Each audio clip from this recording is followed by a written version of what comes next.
morning, everyone, and welcome to the third episode in the spin-off series, What's for Dinner Breakfast Edition. Today I'm going to be making a berries and cream French toast bake. To start off, I'm going to take a bowl, and I'm going to crack 6 eggs into said bowl. Just happen to have 6 eggs right here. This is a very simple recipe. It's all going to take place right here on the counter. The oven is currently preheated to 350 degrees. Probably the most eggs that I've had to crack at one time. Alright, there's our 6 eggs. Let me clean myself up here a minute with this. We're going to add a cup of milk. 1 cup of milk.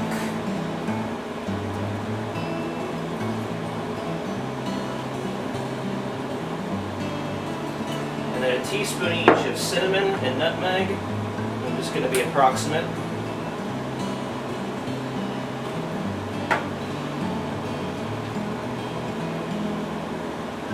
You're going to whisk it. One of the disadvantages of having a whisk that is not metal, your yolks don't tend to break very easily. There we go, that's looking more like an egg mixture. With your eggs, milk, cinnamon, and nutmeg mixed, I'm going to set this off to the side and get another bowl, larger bowl that is. So in this bowl we're going to put in 8 ounces of cream cheese. Alright, in goes the cream cheese, and then 2 tablespoons of powdered sugar. Much better than 2 tablespoons of brown sugar, because for some reason brown sugar doesn't like me, or it just clumps up. There's 2 tablespoons of powdered sugar.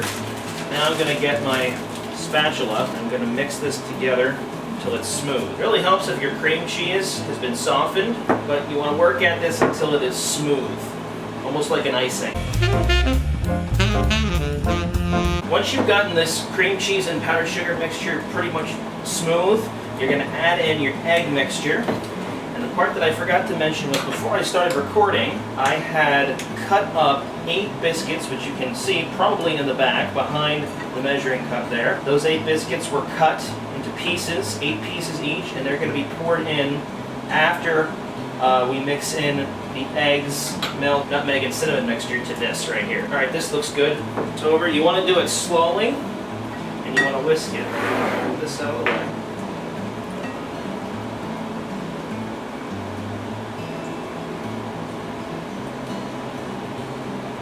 Now whisk this. And the other thing I didn't mention was, in addition to the biscuits that you're going to pour into here, you're also going to pour in a cup of mixed berries, which you can see next to the biscuits behind this bowl.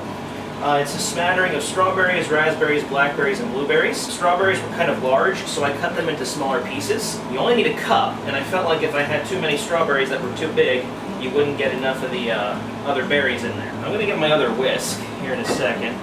I have a smaller whisk, but it's metal. Smaller whisk, but it's metal.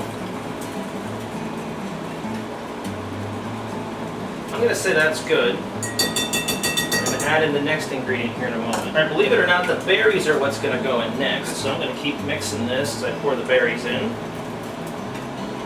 1 cup of berries. Then the biscuits are going to go in.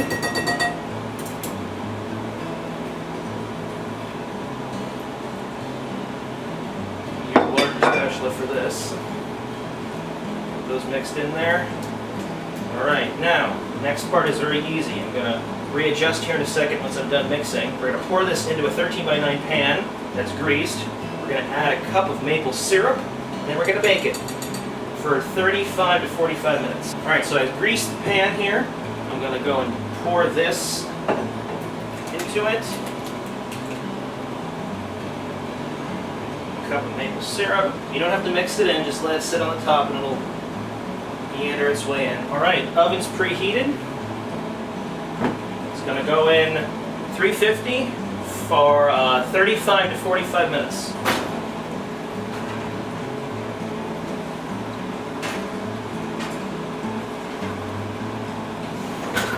Alright, and now we wait. Alright, it's actually been just about 35 minutes. I'm going to go in and take this out. I was checking on it and it looks very good. I need another bin. Oh, this looks delicious.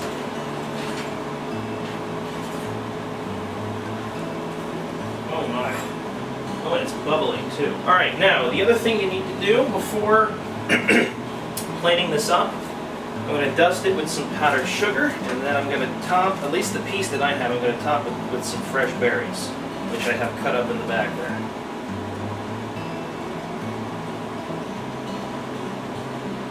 Plate this up and get eaten. The other thing you can add, I'm going to add a little bit of whipped cream, just a wee bit because I'm running out. Add some berries.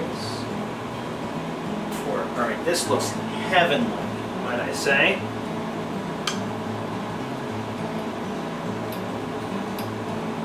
All right, moment of truth. Oh, hot. Well, that is delicious. Unfortunately, it looks like some of the syrup, most of the syrup looks like it's sunk to the bottom. So I'm trying to salvage some of that, but it's also still quite hot. I have to mark this one off as a fairly decent success. Well, thank you all for watching this third episode of What's for Dinner Breakfast Edition. We got one more episode coming up next week. Then there'll be a break before we go into July for the next spin-off series, What's for Dinner Dessert Edition. Regarding the normal What's for Dinner series, if you have any suggestions that you would like to see me make on camera, please leave them below in the comments, and I will check them out. Until then, take care, God bless, and I will see you all next time.